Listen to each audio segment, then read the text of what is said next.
So I definitely want to implore everybody to, add me on Instagram, Fancy Toy Poodles. Fancy Toy Poodles on Instagram, Fancy Toy Poodles on TikTok, right? The Instagram is verified, has a blue check. We have two Instagram accounts. But our main page is Fancy Toy Poodles. We have almost 100,000 followers. Right now, currently, we have the hottest puppy store in the country. I don't know of one hotter than ours. We do rare puppies, at the end of the day. Yep. And so we do provide business opportunities for people too who want to know about it, right? And so for people who want to make money, who do love dogs, right? You know, you guys can get a female dog from us. Our male dog, we get the dog pregnant. We only want one dog from the litter. And you can sell the other puppies at our store for full price, right? So let's say you get 5 puppies. You get one, you have four. You sell them for $4,000 a piece. That's 16 grand. Am I right or wrong? Money. Right? Yeah. And so why do you need us? Because most people who just start off with the litter are not going to get full price, right? But we will. And so we can help people, make some money and put some money up for savings, or, make a down payment on a home, or, pay off some debt. At the end of the day, we can definitely help you with the asset, right? Because these dogs are definitely assets. And so that's for everybody, right? Yeah. And franchise opportunities if you're not a dog lover and you just want to make money and leverage your money and make money. We have those options too, where you don't have to have really much, hand involved, right? And you're still collecting your checks. So all of that stuff is out there, you guys. I really want to implore people before we hop off to stretch their boundaries, right? Yeah. Try to do more than average, right? You gotta understand, if I start playing basketball, if I practice more than the average person, I'm gonna be better than the average. And stop there real quick, right? Because you going into what my last question was going to be, which is I ask all the guests that come on this podcast, what is the 1% to you? They say the 1% to 99%. The 1% is obsessed at like money, money. Grant Cardone said the 1% is obsessed. They're obsessed with money and lifestyle and family and all of that combined. You cannot be obsessed by one thing. It has to be a drive, right? If you're not obsessed, people make it seem like, oh, you're obsessed with this. Oh, well, whatever. You're this type of person. Nah, F that. You're not obsessed with and that's why you don't have You feel me? You need to be obsessed with something. Yep. You feel me? You're not obsessed with your woman. You're not obsessed with your kids. You ain't obsessed with your job. You ain't obsessed with life. So you're doing this that just, somebody just, y'all know, everybody know, if you're watching this, you can look at somebody and tell, like, you just got what life gave you. Yeah. Yeah. You're not obsessed with Right. You're not obsessed with you're going to get whatever life gives you. Yeah. You'll be obsessed with it.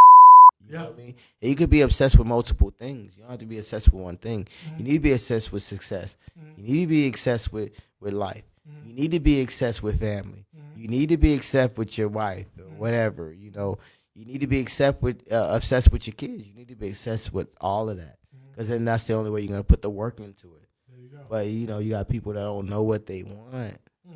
They don't know what they want, so they ain't obsessed with nothing. So then they're dissatisfied. Because not putting all in nothing.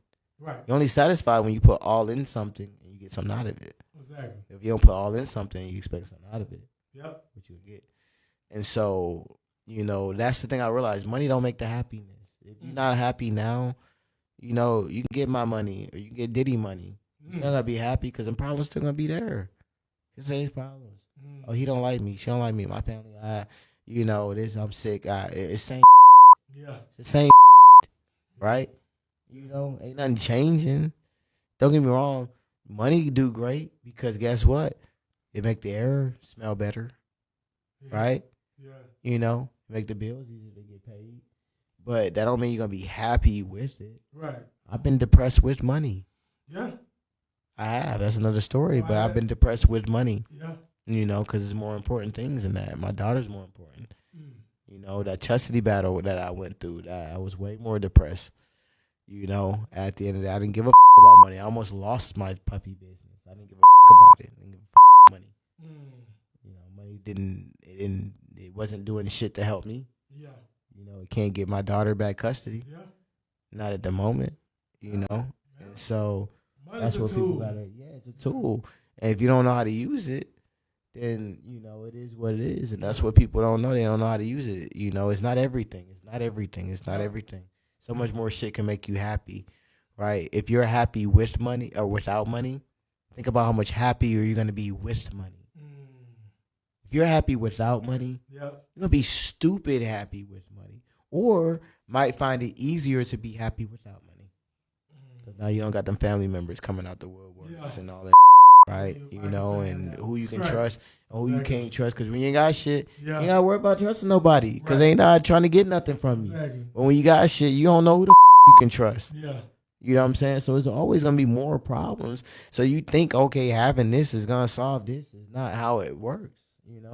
And so that's the biggest thing. So do you need to get money? Of course you need to get money. The air smells better. I already said that. But at the end of the day, if you think it's everything, then no, it's not. If it's gonna end your sorrows for how insecure you feel about whatever, no, that's not gonna happen. You still gonna be insecure about the same shit. At the end of the day, you just gotta have money and be insecure. Ain't shit changing really. So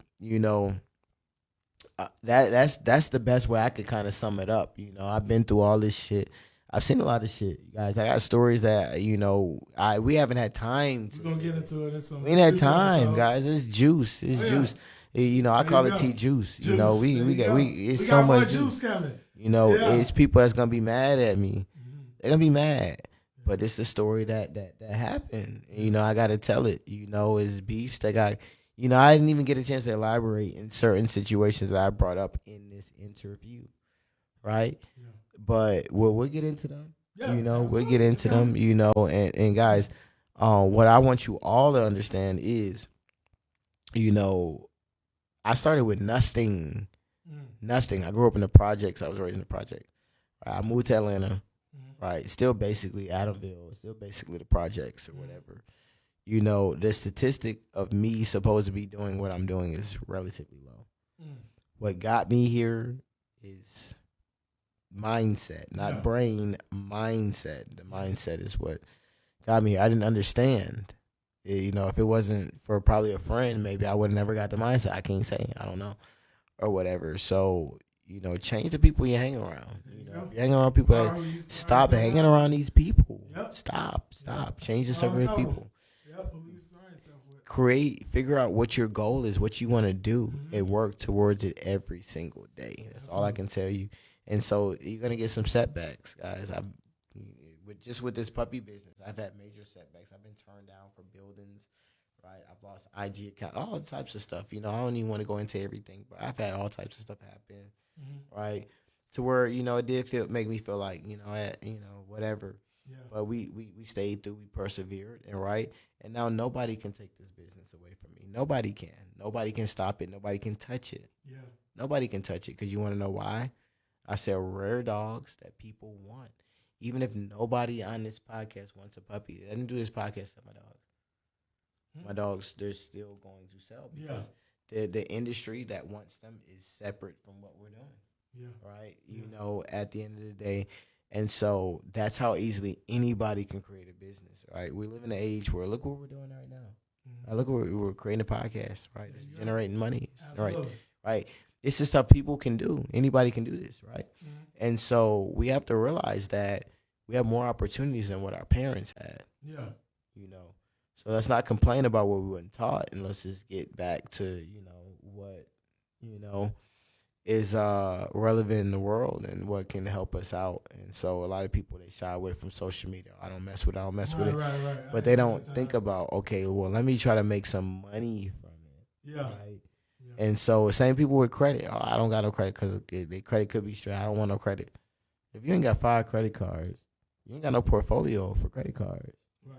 You need 5 credit cards to have a portfolio. How you think you're going to get to 800? You can get to 800 without no 5 credit cards.